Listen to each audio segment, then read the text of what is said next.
Hola a todos, ¿qué tal? ¿Cómo están? En este mundo en que las nuevas tecnologías nos permiten el acceso a más información de la que nunca habrían podido obtener en toda una vida nuestros antepasados, paradójicamente ha reducido el uso de lenguas minoritarias en favor del inglés, que se está imponiendo como lengua franca. Afortunadamente hay personas como nuestra invitada de hoy, la poeta peruana Gloria Cáceres, quienes luchan encarnizadamente por mantener en vida una lengua de misteriosa belleza como es el quechua. Llawan k'anchasqa wasiyman kutiptin llawan k'anchasqa yupiykuna kawsayniyta takyachin phiñakuymanta pachamama k'atataptin mayupas kichusqa ñaninrayku sayaykachaptin runa kayniymi paykunapaq ayllampi. Estamos escuchando unos versos del poema Iluminada por la Luna de Gloria Cáceres. Muy buenas tardes, Gloria. Hola Jordi, ¿cómo estás? Muchísimas gracias por la invitación. Bienvenida a Radio Francia Internacional. Quizás el hecho de no comprender como yo el quechua lo hace más bello, ¿no? Más misterioso incluso. En efecto, el quechua, los especialistas o los amantes de las lenguas así raras, mágicas, dicen que el quechua tiene una belleza enorme. Y hay un estudioso que dice el quechua es una de las lenguas que piensa más en el otro que en uno mismo. Es una lengua generosa. Generosa, ¿no? Increíble. Entonces, es eso lo que nos hace más solidarios, más comunicativos, pensar en el prójimo. ¿Cuáles son los orígenes del quechua? ¿Tiene orígenes orientales quizás? No. El quechua es una de las lenguas amerindias, las más antiguas. La que impone como lengua oficial es el inca, porque se supone que antes del quechua hubo otras lenguas, como por ejemplo el aymara o ¿cómo se llama? El puquina y otras lenguas raras, extrañas, sino que se supone que Pachacútec, en uno de sus viajes que va a la costa y escucha cómo la gente habla y le parece maravillosa.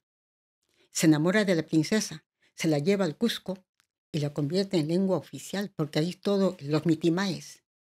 Y ahí la impone como lengua oficial.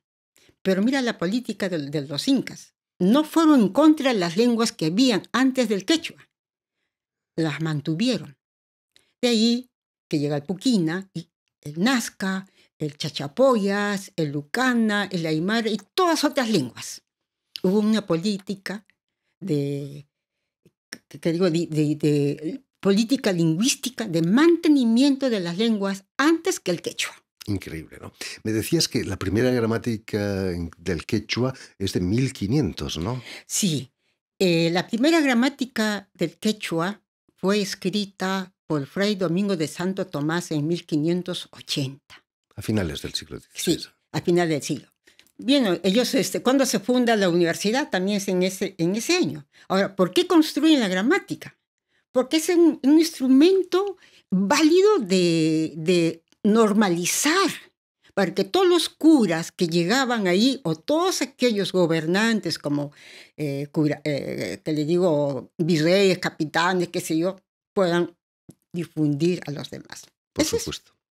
Permíteme, Gloria, que recuerde a nuestros oyentes que has nacido en la localidad yacuchana de Colta en 1947, si no me equivoco, sí. Y aunque a los 7 años te instalas con tu familia en la región de Lima y todos los años vas a volver en tus vacaciones a tu pueblo natal. ¿Qué significaba para ti volver a Ayacucho? Era el encuentro con la raíz, con la vida. Para mí, en uno de mis cuentos digo eso que se llama Ima Ima Chayasa. Cuando papá decía, vamos ahora, alisten sus cosas, nos vamos ahora de vacaciones a Colta, era la fiesta. No nos importaba otras cosas más que subir al camión, al ómnibus. Era el encuentro con la naturaleza, con tu lengua, con tu cultura, con tu familia. Beber el agua del río, de la quebrada. Para mí eso era todo. ¿Tan dura era la vida en la región de Lima para ti? No, nunca ha sido dura porque vivo en Chosica, en un lugar donde todo el año hace sol. Es la eterna vía del sol. Pero, ¿qué pasaba? Que papá tenía esa cosa que yo le agradezco ahora, a mis años, que nunca nos prohibió que habláramos la lengua, que nunca nos dijo, ustedes no pueden juntarse con la gente que trabaja. No, sí nos soltaba. Y decía, bueno, vayan a separar las crías, vayan a llevar la vaca, ordeñen, vayan a hacer eso. Y nosotras felices, con los jóvenes de nuestra edad, con nuestros amiguitos, con la familia. Iba con mi perro a quien lo ponía carona y era mi burro y le ordeñaba. Entonces, esas cosas no las encontraba en Lima. ¿Qué significaba para ti el quechua? Quizás cuando estabas en Lima eran los recuerdos de vacaciones, de la libertad, de la naturaleza. Mira, lo que yo recuerdo es que hablaba las dos lenguas de niña. No sé cuál aprendí primero ni cuál. Como aquí hay muchos que somos, cuyas familias vienen de otro sitio y en casa hablan la lengua del hogar y en la escuela aprenden la lengua de la sociedad, de la comunicación, igual creo que era en mi casa. De tal modo que no extrañé nunca el quechua. Llegamos a Lima, yo tenía 7 años, postulé la cantuta para hacer mi primer año de estudio. Mi hermano no aprobó, entonces mi papá sacó de la escuela, de la cantuta, del colegio de aplicación y dijo, recién llegaditas no pueden separarse. Y nos fuimos a una escuelita fiscal donde nos insertamos bien. Porque yo no recuerdo que me hayan hecho bullying, que me hayan dicho serrana, motosa, no recuerdo.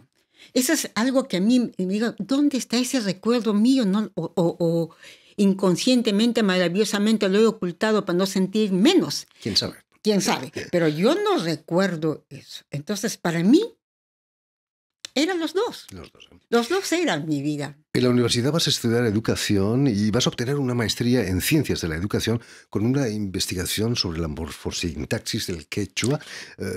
Sí. Era importante para ti Sí. entrar en el mundo del quechua de una manera... Bueno, te cuento. Yo era docente de la cantuta, en el departamento de comunicación en español. En eso que estoy yo sentadita esperando mi horario, llegan unos estudiantes, se amotinan y les exigen al jefe de departamento que les ponga un profesor de quechua que hable quechua y que hable español. Porque al que le habían puesto era un belga que no hablaba ninguna de las dos lenguas. Entonces el profesor dijo, bueno, voy a hacer lo posible. Se fueron los chicos y yo dije, ¿qué te pasó? Se amotinaron. Si es que no hay profesor de quechua, me dice. Digo, yo sé hablar. ¿Sabes hablar? Sí. Hazte cargo mañana. No. Así no es una cosa. Yo sé hablar. Y otra cosa es enseñar. Hay que conocer cómo funciona la lengua. Eso no. Y en ese entonces me voy con una beca a Costa Rica. Y ahí encuentro un lingüista chileno que habla sobre la sistematización de las lenguas nativas de Costa Rica. Y yo, que estaba haciendo una tesis sobre Jorge Eduardo Eigelson, regreso, y en ese momento pensé, dije, ¿y yo qué hago? A Jorge Eduardo Eigelson le pueden estudiar otros, pero el quechua, mi quechua, ¿quién lo estudia?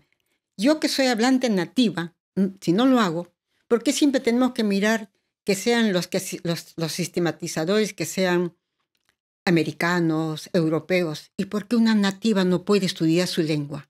Entonces me aventuré. No había muchos textos en quechua en aquella época y vas a publicar, estamos viendo imágenes de una serie de manuales educativos con relatos, leyendas. Sí. Era importante eso también. Era publicar. Importante. Cuando empecé a enseñar quechua, porque regresé, y no solo fue que yo el mismo regreso, sino me matriculé en un curso de lingüística andina en San Marcos para conocer cómo funciona la lengua, porque hay que ser serias en todo. No es cuestión de, por ejemplo, yo jamás podía enseñar francés. Puedo enseñar quechua, puedo enseñar español, pero francés, por mucho que hable, no puedo, porque no conozco bien cómo funciona la lengua, ¿no? Entonces, eso fue. Y me formé ahí y empecé a enseñar, pero había mitos, leyendas. Yo quería algo más actual. Entonces empecé a traducir con mis alumnos en la cantuta. Y luego cuando vengo acá, a Francia, pues seguí traduciendo. Entonces, uno de los libros, por ejemplo, de José María Arguedas, Por supuesto. ahí lo publiqué porque Fantástico. ahí termino, siendo hablante, no es fácil la traducción. Me tomó En la mucho universidad, tiempo. en la universidad muchos de tus compañeros eran seguramente de origen andino, pero entendían seguramente y hablaban quechua, pero no lo escribían, ¿no? ¿Qué significó para ellos poder aprender a escribir quechua? Mira, no lo hablaban por vergüenza y no lo escribían menos porque decía que era una lengua muy difícil. Y no es una lengua difícil para escribir. Para mí es quizás más fácil que el inglés. La gramática es si la nosotros, porque es una lengua sufijante. El español es mucho más difícil. Pero el quechua, para mí, será porque yo lo sistematizaba. Entonces, para ellos, que yo empiezo a enseñar quechua, y quien me dio un poco así de valor fue Gerald Taylor. Gerald Taylor visitó la Cantuta y al ver que me habían programado los cursos de quechua, me conoció y me dijo, ¡bravo! Ahí estamos. Fantástico. Entonces fue eso. En el 99, a finales del siglo pasado, eres invitada por el Instituto de Lenguas Orientales aquí en París, donde vas a dar clases durante más de 5 años. ¿Cambió de algún modo tu manera de ver el quechua dando clases aquí en París? Sí. ¿Sabes qué cambió? Que se fortaleció más. Se fortaleció y me dije, aquí enseñan el quechua en una sociedad donde los utilizan para investigar u otros por amor. Y allá, que nosotros debemos de tener como lengua de comunicación, porque está reconocida por la Constitución Política, enseñábamos 1 ciclo, 2 ciclos, 3 ciclos, pero eso no es suficiente. Es como que el inglés que aprendimos no era. Entonces, eso sí, y empecé no solo a traducir, empecé a escribir mis poemas, mis relatos en quechua, porque yo antes de escribir en quechua, yo escribía en español. Imagínate. Y ahí fue que cambié todo. Dijo, no, Gloria, si tú no lo haces, ¿quién lo va a hacer? No lo hará nadie. Tienes que formar escuela porque después van a venir los demás. Y es eso, que estamos formando escuela. En 2008 vas a volver a Perú, a Lima, donde vas a trabajar como especialista del quechua en el Ministerio de Educación. Había mucho que hacer, imagino, ¿no? Así es. Había bastante trabajo. Pero también había algo que me dolió mucho, que los profesores, los especialistas, así como yo que trabajamos en el ministerio, yo era especialista del español como segunda lengua. Pero habían otros especialistas del quechua como primera lengua. A mí no me la dieron el español, me la dieron. ¿Y qué es lo que noté? Que no había coherencia con su actuación y su formación. Porque si bien ellos enseñaban la gramática quechua, pero en casa no. Entonces eso me dolió muchísimo, me pareció como una farsa tremenda, porque hay que ser coherentes en lo uno y el otro. Tengo a mi hijo y él sí habla quechua. Eso me enorgullece y es mi correctora. Fantástico. Volviendo a la presentación de tu poemario Tejedoras de Sueño, tu poemario bilingüe aquí en París, es una bella edición. Son necesarias estas ediciones bilingües. Es una manera también pedagógica de enseñar el quechua. Mira, hay toda una... Actualmente los que escribimos quechua, los que escribimos en quechua, poemas, relatos, hay 2 posiciones. Uno que dicen que solamente hay que escribirlo sin traducción, solo en quechua, porque el quechua ya es momento de que no necesita apoyo, no necesitamos bastón, manataunayo. Pero yo sigo pensando que es necesario, por ahora, mientras no todos conozcan, escribir en las 2 lenguas o en las 3 lenguas. Si el Perú es multicultural, multilingüista, uno puede escribirlo en las lenguas que quiera. Entonces yo pues sigo tercamente escribiendo en las 2. Porque si tengo el dominio de ambas lenguas, ¿por qué no escriben en las 2? ¿Escribes primero en quechua o en español? Mira, generalmente escribo en quechua. Generalmente. Pero hay algunos que lo escribo en español, que es muy poco. Generalmente los relatos, los poemas, porque es el quechua el que primero me sale. José María Arguedas decía que su primera lengua era el quechua, pero no escribió un relato en quechua. Qué lástima, ¿no? ¿Y sabes por qué? Porque él perdió la fe, la esperanza en que el quechua se iba a imponer. Es lo que me dijo Sibila. Él perdió la esperanza porque dijo hay una tremenda castellanización. En 20 años, 30 años ya nadie va a hablar. Y eso no es cierto. Paradójicamente el quechua va para arriba.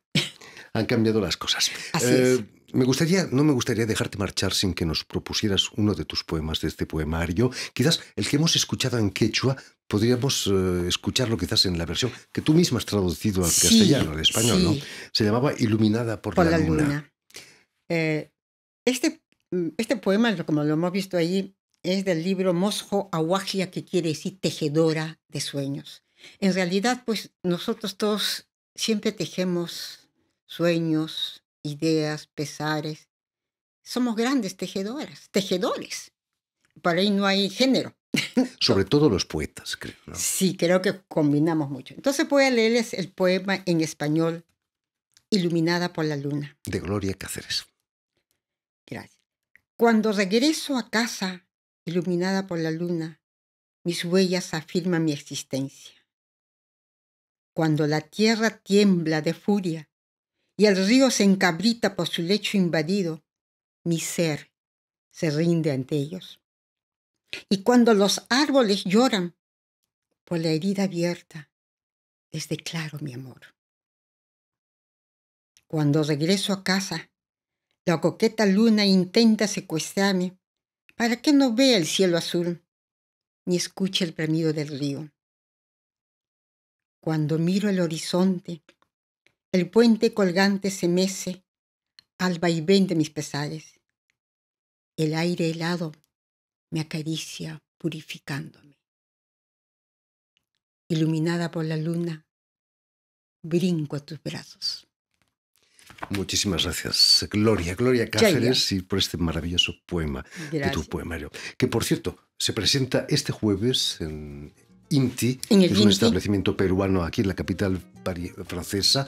Está en el 17 de la calle... Rue Picardie, en París 3. En el distrito tercero. ¿A qué hora? Me imagino a las 7 de la tarde. Hemos programado 6:30, pero como siempre le damos un tiempo para que la gente llegue, ¿no? Eso es normal. Vamos a empezar 6:45 y como INTI es un lugar acogedor pero pequeño, esperamos que todos nos acompañen. Yo estoy feliz de que los amigos hayan impulsado esta presentación, porque viajo, me estoy yendo el 12 a Lima, pero antes pues soñaba con esto, y gracias a los amigos y a ti por esta hermosa entrevista. Un placer. Y felicitaciones porque siempre estás apoyando todos los eventos culturales de Perú y América Latina. Es nuestro deber. Muchísimas gracias de nuevo, Gloria, por haber estado aquí con nosotros. Mucho éxito aquí en la presentación en París. Gracias. Permíteme también que dé las gracias a Jean Bordelas y a Jérémy Boucher, quienes se han ocupado hoy de la realización del programa. Y también enviar un saludo a nuestros telespectadores, porque también los tenemos, que nos siguen en todo el continente americano, en Lima, seguro, y en Ayacucho también, gracias a la cadena Unión Continental Latinoamericana y la red CETAL, que reúne televisoras públicas y universitarias de toda América Latina. En quechua. Y a ustedes, muchísimas gracias por su atención y les damos cita para una nueva edición de El Invitado de Radio Francia Internacional.